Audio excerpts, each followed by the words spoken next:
Pomu knew something was up the moment she walked through the door of the Lazulite house. The building was so different to the tree houses she'd grown up in, but she started to learn to listen to the whispers of its beams. The wood was crisper, less muddied with lichens, and the same less alive, swaddled with plaster and brick. Now it gave her a sense of focused emptiness, very specific emptiness. The other girls were at home, but all the shared spaces of the house were empty. Senses tingling with mischievous anticipation, Pommel slid her bag off her shoulders quietly as she could and lowered it to the floor. Her shoes, freshly bought with her first paycheck and better fitting than any she'd worn since leaving the forest, slipping silently off her feet. The carpet was lush through her stockings as she padded down the stairs. The stairwell was cool, gently lit by diffuse light from the porch below and an open door somewhere in the landing above, as if the wooden frame sensed Pomo's intent. No step creaked. The fairy felt her breath whispering between her lips, took a moment to relax her grasp and let her diaphragm move. Whatever Banana and Elira were up to, it was unlikely to be breathing that gave away Pomo's approach. She reached the landing and took stock. The open door was Banana's, already decorated with half a dozen outrageous stickers of gacha JPEGs. Pomo's own room, apparently undisturbed, was opposite it, on the shady side of the house.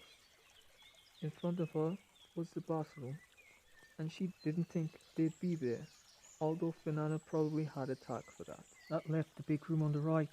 Elira's room was technically the master bedroom, and she'd won the argument for it because Pickle needed space to play. But even now, Pomu found herself grinning at the idea of Elira as master of anything.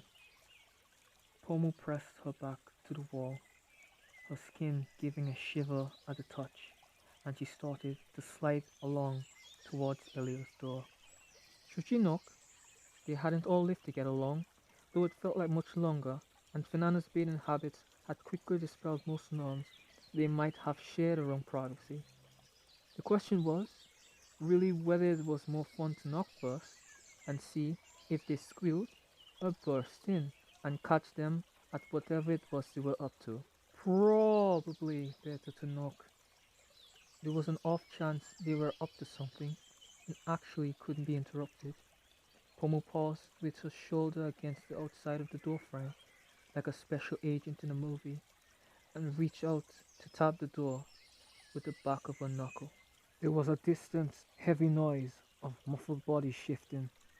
Pomu felt laughter rise in a sync with her flush. She called, "Guys, are you in there? I'm coming in." She got to the door handle before the girls on the other side could, swinging it open and almost catching a lunging Elira full to the chest. The sky dragon pulled up short, cheeks red and obviously a little tight for breath. The fluffy wings spreading from the crown of her head, normally so neat and even, looked lopsided. Behind her, on the bed, Banana was halfway to pushing herself upright, her dress rumpled, and her skirt rocked up almost to her hip. Incongruously, Elira's tablet lay on the duvet beside her, keyboard attached. Pushing down a sudden flash of doubt, Pomu grinned. "Having fun without me?" She nodded towards the tablet.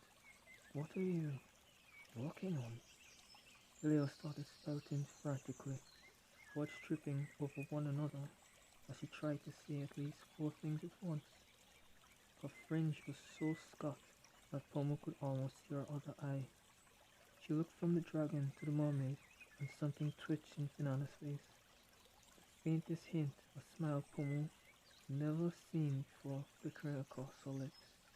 In a voice that could have sliced sunbeams in half, her gaze fixed on Elira, Finana said, "Ellie was just showing me some of her fanfic.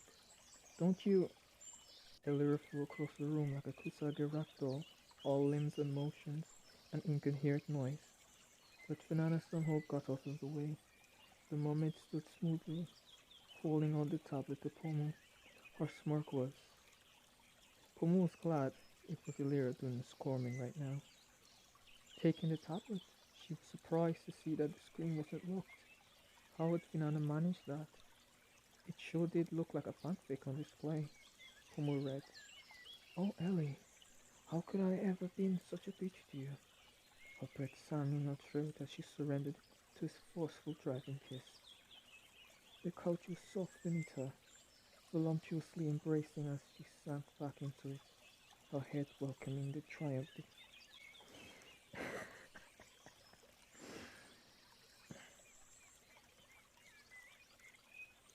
The couch was soft beneath her, voluptuously embracing as she sank back into it, her head welcomed by the triumph the dog cushion propped against its arm. Ellie's soft, downy fringe fell against her forehead as he followed her movements. Pomu? Despite herself, she half shrieked, half growled her name. She turned to the bed where Elira had just managed to get herself back upright, the dragon's face full bloody rose. Ellie, did you screw up a bit? Banana piped up sweetly. Hand tingling, Pomu did so. Hey Pomu, the voice startled her. She'd been sure she'd be alone. Little patch of scrub behind the groundkeeper's shed, the last place she would show the other girls would know to look for her. It was lonely, but the bugs were cute, and there were always wildflowers, and this way she'd be able to get off school grounds without being found. But the voice was a boy's voice, one she recognized all too well, making a noise halfway between a sigh and a groan. She stood and turned to face him. He hovered awkwardly at the corner of the shed, grey-blue fringe hiding fully half of his face, squeezing out slightly like it always did late in the day. What do you want, Ellie? She must have sounded even sharper than she intended, because the boy from the next row visibly flinched. Oh, well, I just wondered if you wanted me to walk you home. I saw those girls picking on you. Sorry. I mean, like, in the real world, Pomu did her best to stick Elira with the kind of flair she was probably meant to be giving Ellie in the story. How long have you been working on this? You read the beginning. Nana got in before Elira could make her noises coherent. Read the beginning. Elira threw herself at Pomu again, trying to recover the tablet, but Pomu sidestepped her and spun, then dived for the bed beside Banana. The mermaid was shaking with laughter, while Elira staggered. Pomu scrolled. Pomu hated Ellie. She hated his stupid floppy fringe that covered like half his whole face, and those two weird tufts of hair that stuck up way above his ears. And what kind of boy dyed his hair grey-blue? It was dyed, right? No one had that hair color naturally. Surely. She hated the way he started waiting for her every morning when she went out for her run too. It wasn't her fault that before school was the best time for running, so she kept ending up running at the same time as him. He better not get any weird ideas. Elira grabbed the tablet, but Pomu didn't let go. Looking up into the other woman's face, she kept her voice as flat as she could. Weird ideas, huh? I didn't, Elira yelled. So Pomu released the tablet, sending her tumbling backwards. Pomu returned to Finana, noting how red in her lips were.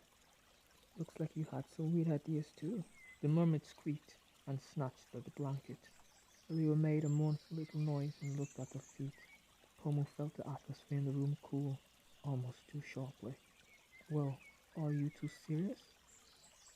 Am I interrupting? No. It's not that. I mean, Banana stammered.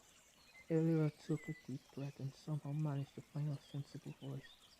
Nana walked in on me while I was, writing earlier. You know, one thing led to another. Banana couldn't meet her gaze. Pomu looked from one girl to another, choosing her words with luxurious care. She said, so can I join in the fun? Or is the real Pomu too much for you both?